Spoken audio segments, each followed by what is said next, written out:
네, 안녕하세요. 안드로이드 3주차 강의를 맡은 김태정입니다. 그럼 지금부터 3주차 리사이클러 뷰 어댑터 이론 강의를 시작하도록 하겠습니다. 여러분들이 생각하시기에 모바일에서 가장 주요한 UI는 무엇인가요?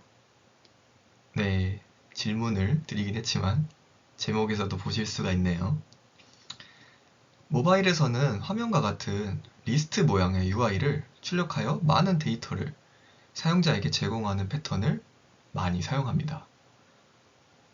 가장 오른쪽을 보시면 저희에게 많이 익숙한 앱인 인스타그램이죠.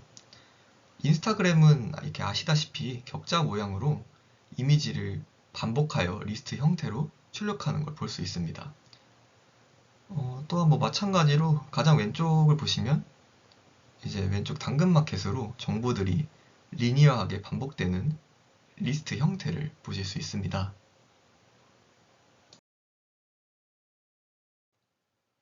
그렇다면 리스트 형태의 UI는 어떻게 표현할 수 있을까요? 리스트를 표현할 수 있는 가장 첫 번째 UI로는 리스트 뷰가 있습니다. 리스트 뷰란 사용자가 정의한 데이터 목록을 제한된 영역 안에서 목차의 형태로 유연하게 표현하기 위한 객체입니다.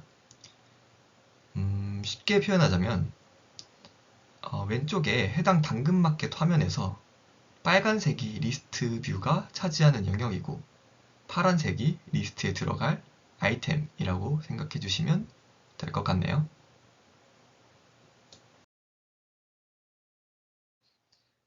네, 하지만 이번 강의에 저희가 배울 건 리사이클러 뷰죠.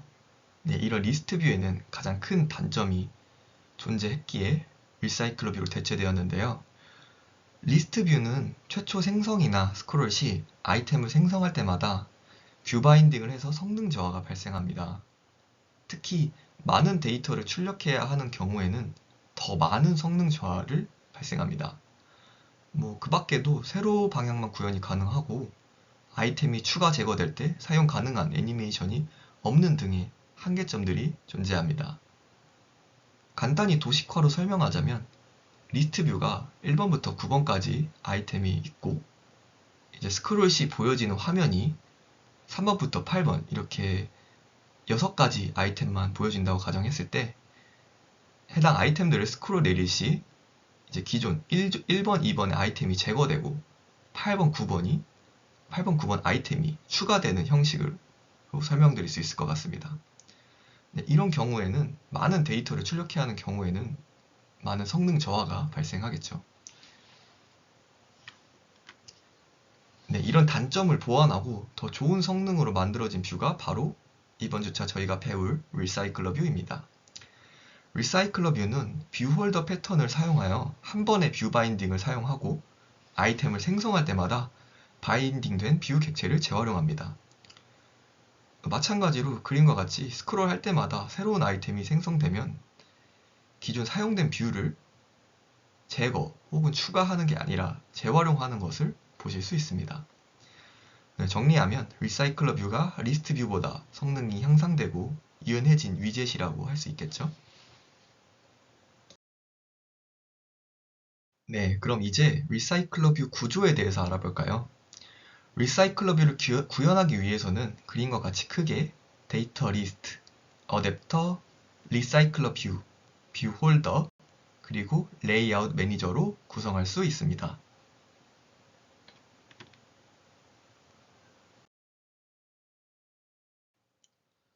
왼쪽에 보이는 데이터 리스트는 리사이클러 뷰에 들어갈 데이터 목록입니다. 리사이클러 뷰에 표시될 아이템 뷰의 데이터들이 이 데이터 리스트로부터 가져와져서 바인딩 된다고 생각하시면 됩니다.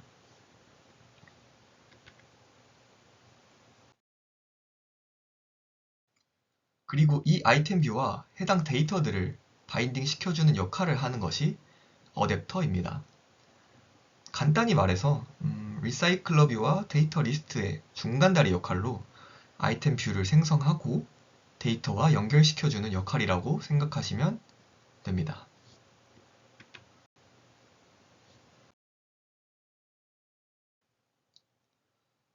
하단에 있는 레이아웃 매니저는 데이터들을 어떤 모양으로 출력할지 결정하는 역할을 합니다.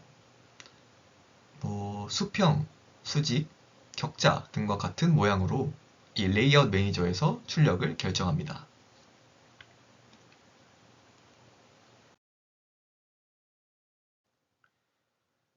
오른쪽을 보시면 리사이클러 뷰에 아이템 뷰1 in 뷰 홀더라고 써 있는 게 보이시죠? 리사이클러 뷰는 맨 처음 몇 개의 아이템 뷰를 생성하고 재활용합니다. 이 아이템 뷰를 처음에 생성하고 재활용하려면 이 객체를 꽉 붙잡고 있어야 사라지지 않고 재활용할 수 있습니다. 이것을 구현하기 위해 아이템 객체를 뷰 홀더에 담습니다. 뷰 홀더가 아이템 객체를 꽉 놓치지 않고 재활용한다고 생각하시면 되시겠죠? 전체적으로 한 번 더 정리하면 어댑터는 데이터 리스트와 데이터를 표시할 아이템을 연결시키고 어댑터를 통해 만들어진 각 아이템 뷰는 뷰 홀더 객체에 저장돼서 화면에 표시가 되고 필요에 따라 생성 혹은 재활용된다고 보시면 될 것 같습니다.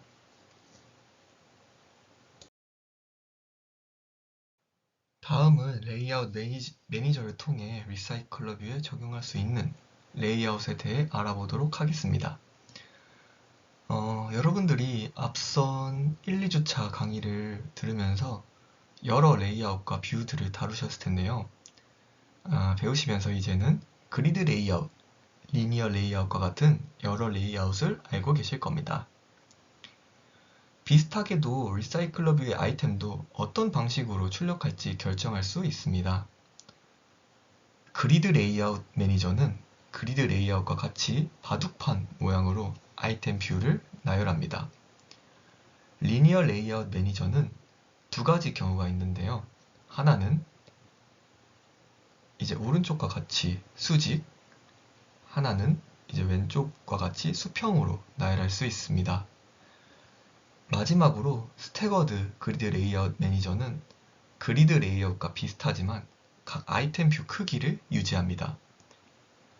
흔히 저희가 알고 있는 인스타그램의 돋보기 모양을 클릭했을 시 이제 사진 동영상이 크고 작은 게 많이 나오는데 이 탭이 바로 스태거드 그리드 레이아웃 매니저와 유사하다는 것을 알 수 있습니다.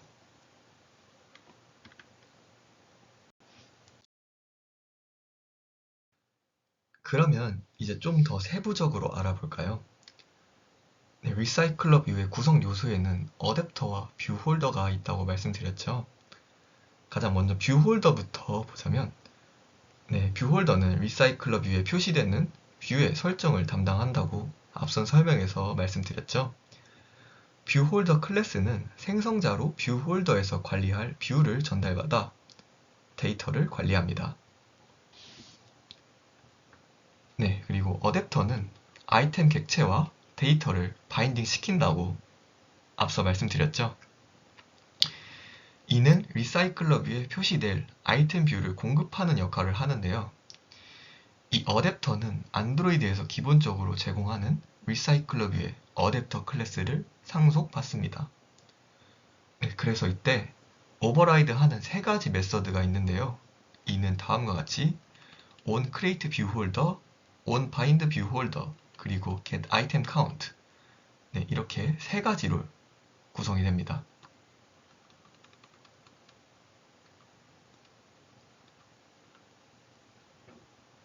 onCreateViewHolder는 말 그대로 뷰홀더를 생성하여 반환하는 함수입니다. 새로운 뷰홀더를 객체를 생성하고 초기화하는데요. 이 메서드에서 XML에서 만든 뷰를 객체화시키는 인플레이션 과정을 거치고 뷰홀더 객체를 생성할 때 필요한 작업들을 수행합니다.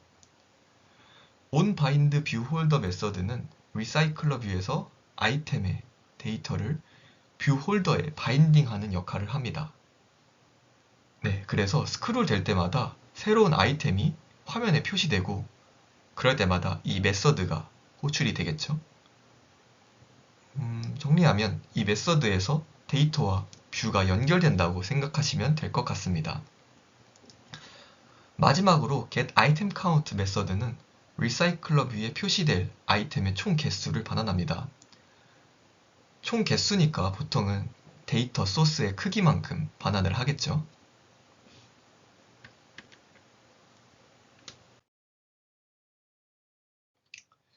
네, 이번에는 여러분들이 정말 좋아하시는 코드로 직접 상세히 설명을 드리도록 하겠습니다. 구조가 많이 복잡해 보일 수도 있겠지만 구현하시다 보면 점점 이 구조에 많이 익숙해지실 겁니다. 우선은 가장 첫 줄에 example adapter라는 이름으로 클래스가 생성되어 있습니다. example adapter는 이 생성자로 item data라는 데이터 클래스를 갖는 array 리스트를 이제 받고 있는 클래스인데요. 이는 리사이클러 뷰의 어댑터를 상속받고 있습니다. 이 리사이클러 뷰 어댑터는 뷰 홀더를 타입 파라미터로 갖고 있는데요. 여기서 뷰 홀더는 저희가 example adapter 이름의 클래스 내부에 정의할 뷰 홀더를 타입 파라미터로 갖고 있습니다. 따라서 이렇게 리사이클러 뷰 어댑터에 뷰 홀더를 타입 파라미터로 넣어준 것이죠. 두 번째 줄을 보면 이 뷰 홀더는 클래스 내부의 중첩 클래스인 inner 클래스에 정의가 됩니다. 이 뷰 홀더 클래스도 마찬가지로 리사이클러 뷰의 뷰 홀더를 지금 상속받고 있습니다.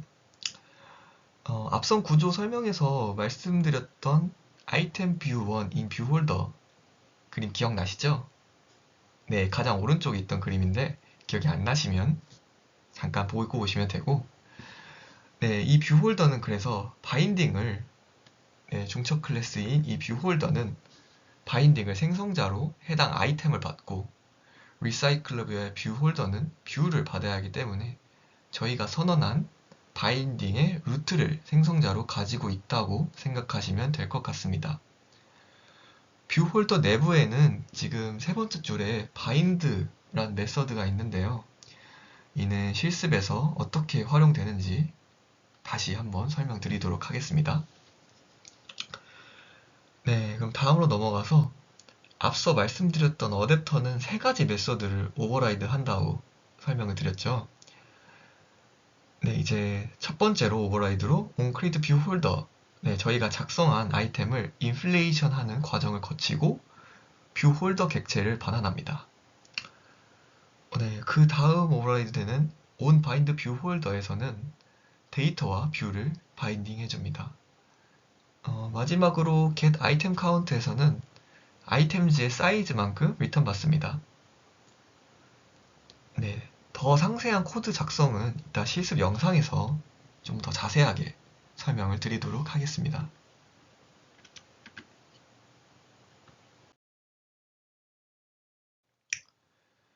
그렇다면 리사이클러 뷰의 내부 아이템을 클릭했을 때 이벤트를 처리하려면 어떻게 해야 할까요? 예를 들면 그림과 같이 딱 이제 빨간색 부분에 해당하는 위치의 아이템을 클릭했을 때 표시된 데이터가 예를 들어 텍스트의 데이터라면 다음 액티비티에 그 텍스트에 담은 정보를 그대로 넘기고자 하는 경우에는 어떻게 해야 될까요? 감이 안 잡히시죠? 이를 동작하기 위해 저희는 인터페이스를 사용할 겁니다. 어댑터에서 클릭 리스너 인터페이스를 정의하고 액티비티나 프래그먼트에서 리스너 객체를 생성한 다음에 어댑터에 전달해서 호출하는 방법을 사용해 볼 거예요.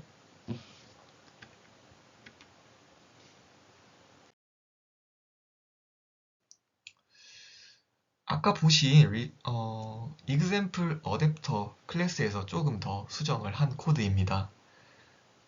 기본적인 구조는 뷰 홀더 아래 부분은 이제 기본적인 구조는 그대로고 이제 private late init variation 이 부분부터 뷰 홀더까지 수정이 된 코드의 모습입니다. 가장 먼저 이제 private late init variation부터 설명을 드리면 이 late init은 변수를 초기화하는 과정을 나중에 진행하겠다. 네, 이런 의미입니다.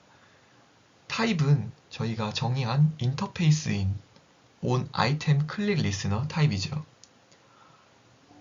인터페이스를 보시면, 네, 세 번째 인터페이스를 보시면 onItemClick이라는 추상 메서드가 존재합니다. 이렇게 인터페이스를 어댑터 내부에 정의해 놓고 있으면 나중에 액티비티나 프래그먼트에서 이 인터페이스를 사용할 수 있도록 하는 것이 저희의 궁극적인 목표입니다. 이렇게 구현하게 되면 클릭했을 때 동작을 외부에서 작성할 수 있겠죠. 이 example 어댑터는 setOnItemClickListener 메서드를 갖고 있습니다. 세터를 갖고 있다고 보시면 될 것 같네요. 위 late init으로 초기화하는 과정을 이 setOnItemListener 메서드에서 진행한다고 보시면 될 것 같습니다. 이제 아래 중첩 클래스인 뷰홀더 클래스에서 추가된 코드로 아래 TV 아이템을 클릭했을 때 처리로 클릭 리스너를 달아준다라고 생각하시면 됩니다. 네, binding.tv item.setOn click listener 부분 보이시죠?